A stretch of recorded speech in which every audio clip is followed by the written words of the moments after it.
Hey everybody, Goosebumps for Dummies here with another book review, and today we're going to be reviewing The Wizard of Oz, the final most wanted book to ever release, and thankfully the last, because that series was fucking horrible. But anyways, does this make out to be as bad as most of the other books? Well, it's probably going to be a whopping yes, but let's see.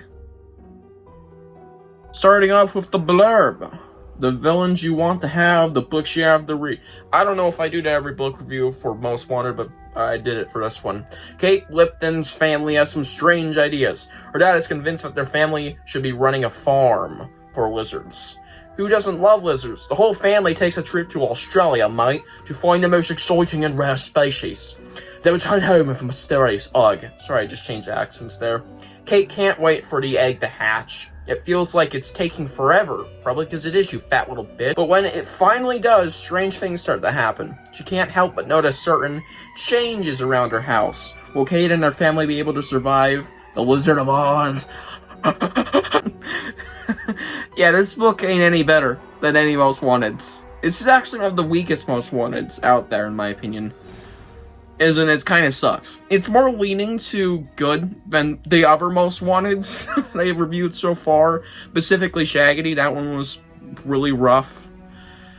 This one's a little better than that, I'll say, but it's still just...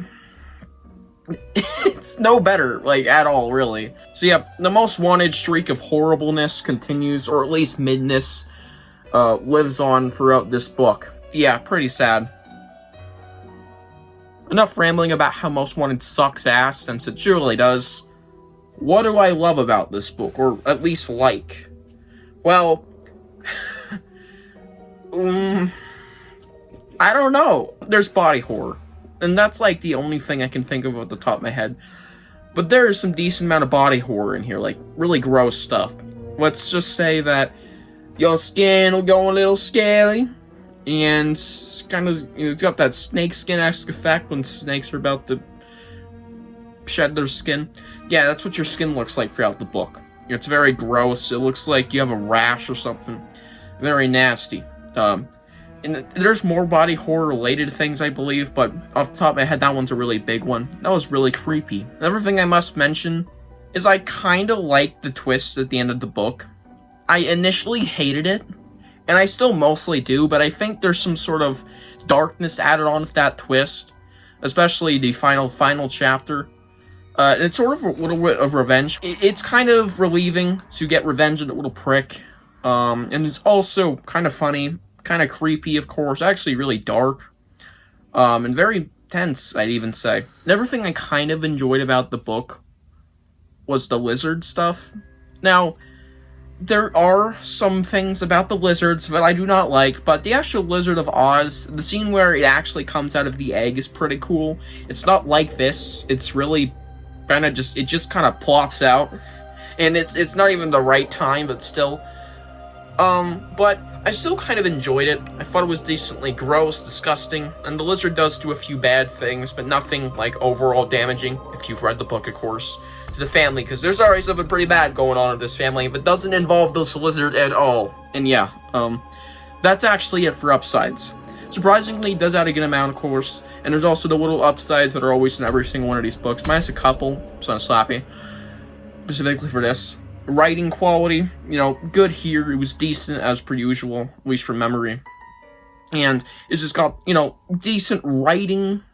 It's got a decent plot, even if it's a little stereotypical. And it's kind of engaging, kind of really was hooked on this, a little bit at least, because it was very interesting, mostly because I wanted to see what the fuck the twist was, and let's talk about that, shall we? So what is this horrible twist? The whole family is lizard people. Oh, I love that twist, man. And you know what else makes it just so much better? The entire fucking book is a waste of time. Especially some foreshadowing earlier in the book.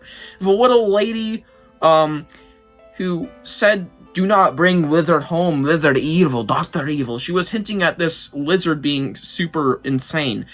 And no, the fuck it wasn't. It was just a really, you know, fucked up little lizard bitch. It wasn't gonna fucking kill ya. It wasn't gonna eat you alive. It wasn't gonna be as big as a crocodile.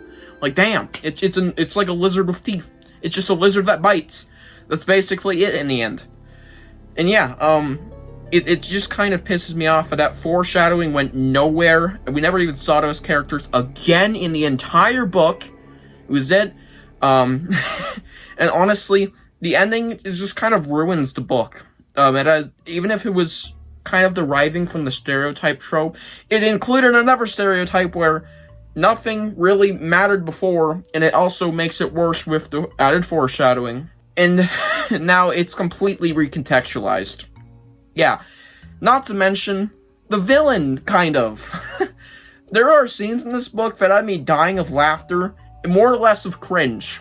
Now, this is a popular meme at the moment. It's kind of dying away. Thank God it ain't funny, really. I never found it funny in the first place. But if y'all have ever seen the Dancing Toothless meme, take off the wings, and you have a scene in this book. Two scenes in this book. It's like a very fucking tall lizard, skinny, I believe, standing on his hind legs, and it's described so goofily. It's kind of supposed to be comedic, but it was just not threatening, not even scary. It was just stupid, man. Really stupid. There was also a decent bit of fake outs in the book, which was really annoying. Not to mention the fake outs were all caused by some pretty bad parent characters. My next huge issue, the parents fucking suck. Holy crap. They went broke just to run a farm of their dreams, not care about their kids. They're just stupid fucking characters. Hate them. Do not like them. Another thing I would like to say about the book real quickly, and it's like one of my biggest downsides, the book is fucking boring. Nothing feels like it's getting anywhere during the whole book. The only thing that feels like getting somewhere is the whole, oh, I'm turning into a lizard plot. And even that takes a while to start kicking in, you know. Like, it's very slow, and it only comes in, like, really heavily until about the final 20 pages of the book, I believe. And even that's not even that great, honestly. It just bores me reading this book. And also, this book, I'm not going to spoil anything about this other book, but let's just say, if you've read a certain later Slap-Your-Wood book, yeah, they're fucking identical. It's just like the better version of that book. Yes, better. That book sucked ass. So what would I rate the book? Well, I'm going to give it a strong 4 out of 10. Surprisingly, it's not that low, but I still think it's a surprisingly bad book overall.